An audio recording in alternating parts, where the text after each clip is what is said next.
Ayan, so magandang gabi po sa bawat isa at salamat po sa Diyos sa ginawa niyang pag-iingat sa atin. Tayo po ay mamahinga sa gabi nito at tayo po ay magpapasalamat sa ating pong Panginoon. Lalo na po sa kanyang pag-iingat sa atin sa araw-araw, sa ating pong pamilya at sa ating pong mga ginagawa. Tayo po ay magpasalamat sa Diyos pagkat wala po tayo pwedeng maibigay, maiganti sa Kanya maliban sa tayo po ay magpasalamat sa lahat ng bagay kung anong meron po tayo. So tayo po ay manalangin. Salamat po dakilang Ama, salamat po sa lahat po ng iyo pong mga ginagawa sa aming buhay. Salamat po Panginoon sapagkat sa araw-araw ay patuloy mo kami iniingatan. Inaalis mo kami ng aming bahay sa mga pumapasok sa trabaho at ibinabalik mo kami ng ligtas. Panginoon, salamat po sa biyayang ito, Panginoon. Ang iyo pong pag-iingat sa bawat isa. At thank you, Lord, sa mga naranasan po namin.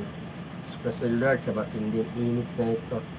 Nakakaiba sa amin pong naranasan sa mga nagdaang panahon.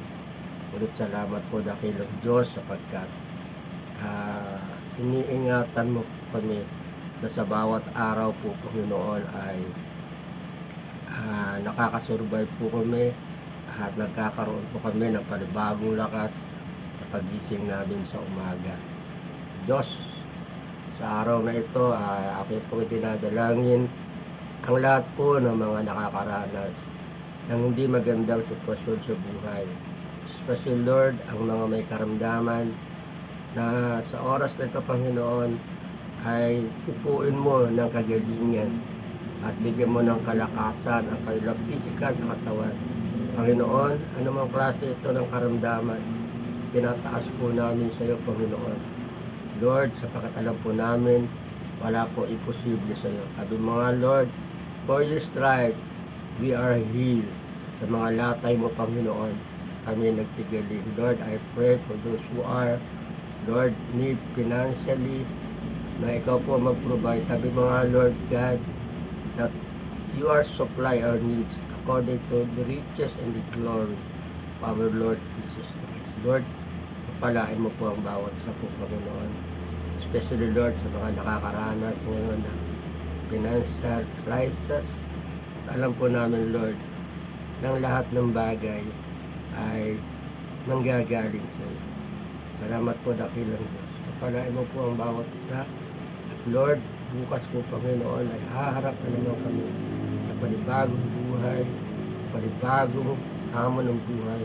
Lord, ibigay po sa amin ang lakas na amin pong gagamitin sa kinabukasan. Papatuloy po kami, Panginoon, kapag survive po. At maiangat namin ang aming antas ng buhay sa tulong mo, Panginoon. Salamat din po o Diyos, mga lalaki at babae, naging kabahagi ng inyong lingkod, Panginoon. Pagpalain mo po, Lord, sila lahat po ng mga nanonood ngayon. Lord, sa pangalan po ng Panginoon Jesus, na aming Panginoon at tagapagligtas, pagpalain mo po ang bawat isa. Salamat po Panginoon sa lahat ng iyong gagawin sa iyong pag-iingat sa bawat pamilya. Thank you Father God. Sama niyo po ang aking pamilya, ang aking pong buhay sa iyo pong lingkod Panginoon. Sa maraming pagkakataon dumanas rin Panginoon mga iba't ibang pagsubok sa buhay. But I know Father Lord God na pinanghahawakan ko po. Ikaw po nagsabi, O Diyos, na hindi mo po kami iiwan at pababayaan man. Sapat na po yung Panginoon. Pag maniwala ka na.